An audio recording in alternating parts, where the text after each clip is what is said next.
Hi guys, Hotshot here, and welcome back once again to another Evil Dead video. Today I am going to be showcasing my best Leader Ash build at the current moment. So today basically is, today's June 2nd, so I had to remember that. So today we're going to be showcasing the build, pretty much. I'll go into detail. So first off, I start off with Great Influence, so because you have to start this out because the skill trees suck in this game. So you want to do is put 4 points into Great Influence. I like to max out my aura so that way it's big enough for the team to stay in that circle, so that way like when I spam my finishers they get the buff. This may seem overkill, but this is just how I play it.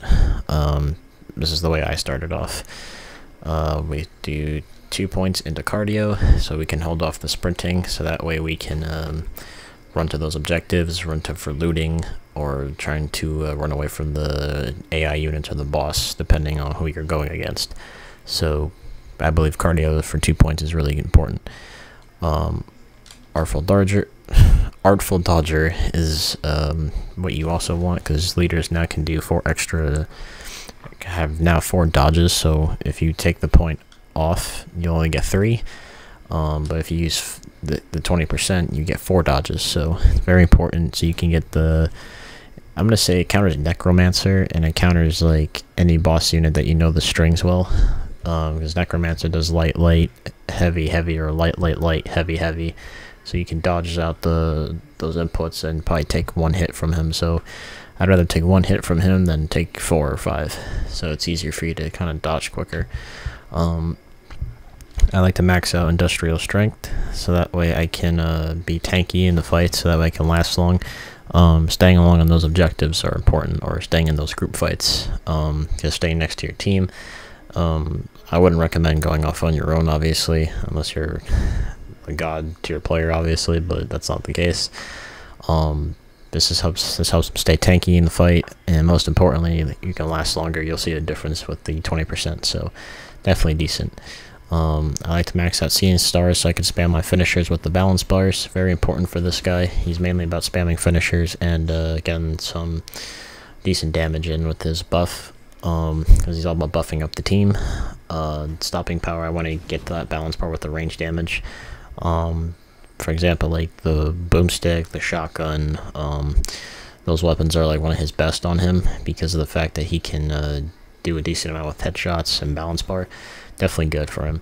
1 point into Arcane Knowledge, because I don't really think maxing out this perk is really needed, because if you know where the most common spawn points are in the maps, then you should be alright.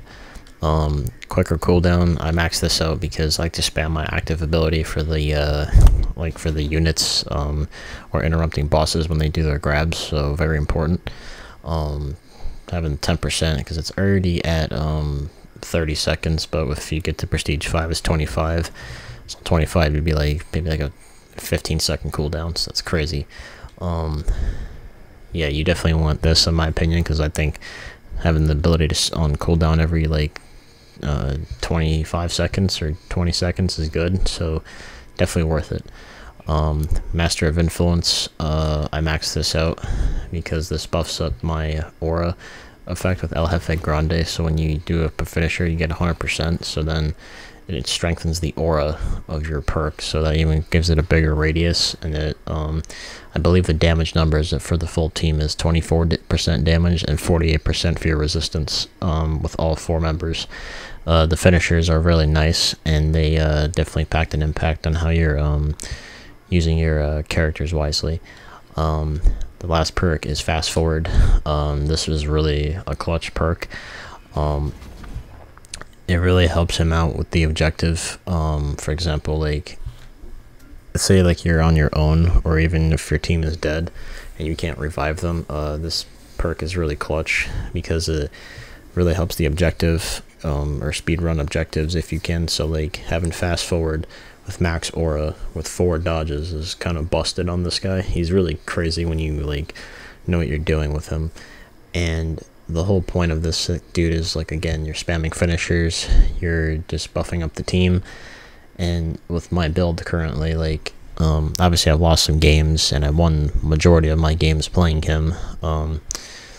He's pretty much like the most balanced character in this game with it, because obviously if you find him, he's not going to do much if he's found and bullied.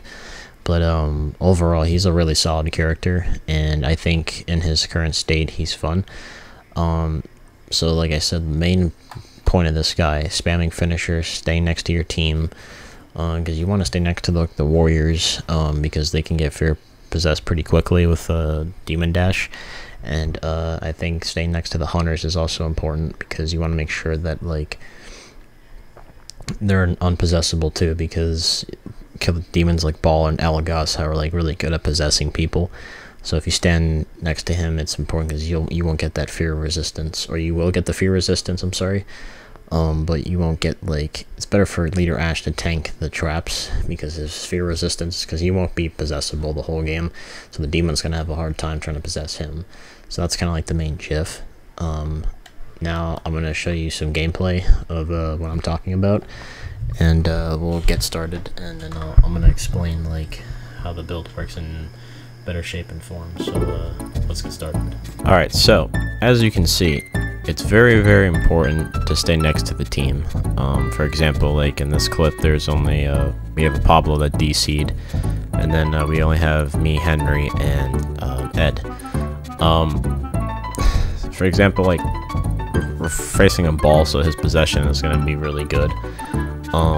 What's very important, and what's very, like, good about going against this guy as Leader Ash, is that with the fear resistance that you're having, like when he possessed this basic unit, he I don't know if he was new, but in terms of just playing, like, as this guy, he's just so fun. And the main thing is just like staying next to the warriors, and staying next to, like, I guess the hunters too, but, like, since as well they're gonna be, like, sometimes if you go off on your own as a leader, you're really fucked. With the build, I usually like to just stand around them, and if they go farther than me and they're still in the radius, I want to make sure they're still getting the buff, and with that fear resistance, or I should be the one taking the traps. So it's, like, kind of an important method that should be a thing in the game. So, like, as you see, like, I'm just spamming finishers. You know, it's just very, very, very important that you're sticking next to the team. You know, that aura gives them a buff, obviously. Yeah, the whole thing about this guy is usually when I max out the radius, I want to make it big enough for them to have the buff, because usually they'll run away, or they'll run away, like, around the circle. And usually when you also do dismemberment too, you also get the buff without having to do a finisher. So it's like that aura effect on your character is really nice.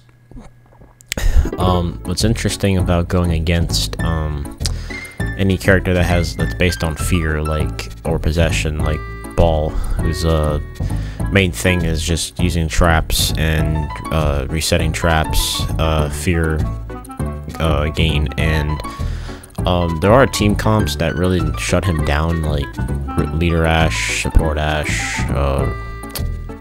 Hunter Ash, and, like, I guess a Scotty or an Army of Darkness Ash. I don't know about that though, but I know, like, Ruby's really good. I know Brock is really good with the knockback of immunity. I'm gonna think that Leader Ash is, like, the best one though, because of his fear resistance, because as a leader, because usually with that aura range you're getting, it's just a really common factor of just, like, how you're going to play against them, because usually in some cases that if you're going off on your own trying to loot and you get found early, then, like, you're really putting a no-no on the team, because people think, like currently, like Ball's, like, OP in a sense, but, like, in some cases I feel that personally, like, if you're sticking together, then, like, he's not really a problem, but, like, if you're off on your own, then you're the one that's messing up. So I don't think, like, he's super busted. I mean, obviously I think the Infinite resetting traps is a pain in the ass, but I'm not gonna sit here and cry about it. I mean, it's in the game, so that is what it is. But I'm saying that because obviously demons need something strong on their end to keep up, so it's like I think demons should be stronger than survivors. There are weapons though that you should use on this guy. That's very important. If you want to stay iconic and you want to use the chainsaw, then you should. But I would recommend like a lumberjack axe, a sword, or any of those weapons. Maybe a hand axe if you want to. But I would recommend, like, if you see like a lot of crappy weapons, obviously stick with the chainsaw. If you see like a lumberjack axe or a blue one, definitely use that. If you see a sword of common and blue, or any rarity of the weapons I named, you can use that as well. But obviously you should hold off for the team. The sword is probably one of his best weapons, I would say, because it's really good for getting finishers off. And what's crazy is with that dismemberment, you're also getting the buff for the team. So I would say, like, if you see a blue lumberjack axe or a blue sword or anything like that, definitely do it. If you see a weapon rarity of a chainsaw, like purple or blue or legendary, you can also pick that up for also the quick finishers as well. The only reason why I think the lumberjack axe is better because it has the range on it, and the chainsaw doesn't hit every single unit that you're using the heavy attack on. And I wish they would just buff the chainsaw a little bit more, because all they have to do is just make the range the same as a lumberjack axe, in my opinion. But like, that's only if they would ever consider it.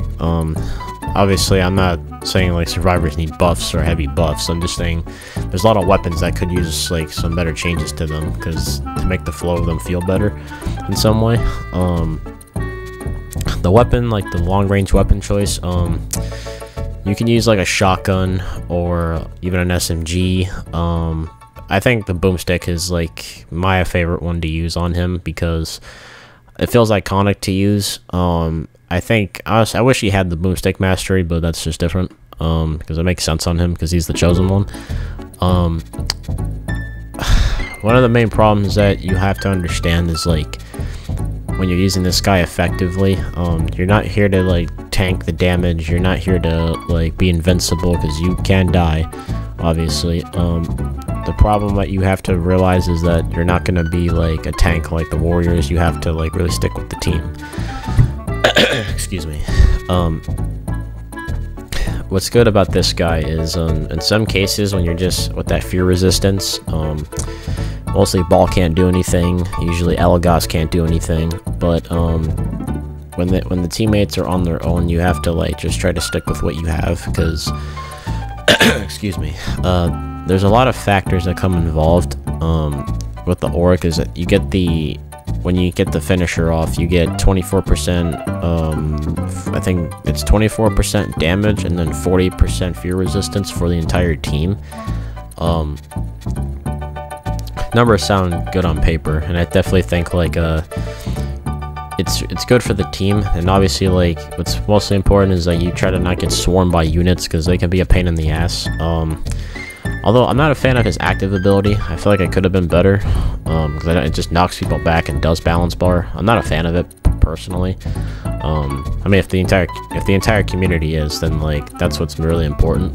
But all in all, it's like the most important thing is that you need to know is that it's really strong only if you're like dealing with knockbacks to enemies. So that's like the most important thing I think it's honestly good for in that sense. Alright, so usually when it comes to the Dark Ones phase, I'm just unloading my finishers so that way the hunters can get the buff and the warriors too. Usually, like, when I'm standing next to the team, it's like no one really gets possessed. The fear bar barely goes up, and in some cases, there's a lot of things you should worry about. Like, for instance, if you see a necromancer that has the flutist up, it can be a bit difficult to kill the units as much as you can, because they have damage reduction. So you want to go after the flutist first before you do anything. Characters, for instance, like the unit wise, like Ball's meat puppets are very squishy. You know, Elagos's units are pretty squishy, but remember, if you have like a high rarity weapon, they can easily be one-shotted, so that's a problem. As well as, I'm going to say that Plaguebringer's basic units are pretty simple. Necromancer's basic units have the shield, so they'll take a little bit longer to kill, depending on which weapon it is. Like, I think the chainsaw is good for finisher speed, but the problem with that is that like the Necromancer's shields are so like good that they are just really hard to take down with the finishers, in my opinion. I'm not saying like they're like super overpowered or anything. I'm just saying like in terms of just with trying to 1v1 in a sense of like with the shield, it can be a bit frustrating. Just to get the finisher. I'm not saying like, oh, Necromancer's basic units are just super busted. No, I'm just saying in terms of just getting a finisher, it can be a pain in the ass to do because of the shields. They're really good, which is a good thing. As well as anything else, like this guy is really fun to master. I think with just getting the finishers off. There's also a big factor since like they buffed the leader's health a little bit and they made them a little bit like they had a lot more health. What's also very, very important is you're not trying, just remember, like, you're not here to like face tank or anything, because I've had, if you ask my friend Pixels, you'll know, like, I would play leader and try to face tank, and it would be a pain in the ass. And I don't do that anymore. I play smarter, because it isn't worth it for me to try to go up and then just try to tank for the team, even though I'm not the fucking tank for it. It's an annoying thing. As well as anything else, on the book phase, I think he's okay with the knockback, but just remember he's not a character like anyone that has like an AoE attack like Ruby. He's not that like that diverse, so it's, I mean, his active is just a little bit off, and I feel like he should have a better one in my opinion. Like, I don't know, maybe like he could buff attack speed or some shit. I don't know. That's a different topic for another day about reworking active abilities. But all in all, I think he's I think one of the most balanced characters in the game, because there's definitely games where you see a lot of leader ashes that fuck up and try to go off on their own and try to 1v1 the demon, even though you shouldn't do that unless, you know, you're like a god tier player at the game, which hopefully I don't run into you. But other than that, I think he's really fun. A character like this, you should definitely try out first, in my opinion. I mean, if Bruce Campbell has said it before, if you want to pick a character, you should try out Leader Ash. He's really fun. With that fear resistance you get and that most fun adversity, you know, like on the book phase, it can be a pain in the ass, even though I hope they trash it. It's just one of those things, and I'm surprised he's like the only like leader that doesn't have a weapon mastery. I don't think Annie has one, Brock doesn't have one, or Ruby doesn't have one. It's just Lord Arthur that has the weapon mastery. I'd hope he would get the boomstick one, because I thought that would be his fit, because like it fits his lore pretty well. So, you know, he's he's a leader. So that's gonna do it there, guys. I think hopefully you try out the build. This is only Prestige 2, so I'll do an updated one on Prestige 5 about the extra points if you want to put in. And then, yeah, I'm going to call it there. Thank you guys so much for watching. I hope you guys enjoyed the video. If you guys have a different build, let me know in the comments down below. And, you know, I think this build is good if you want to try it out. But other than that, I'm going to call it. You guys know what to do. Like, comment, and sub. Appreciate all the love recently. And as always, stay groovy.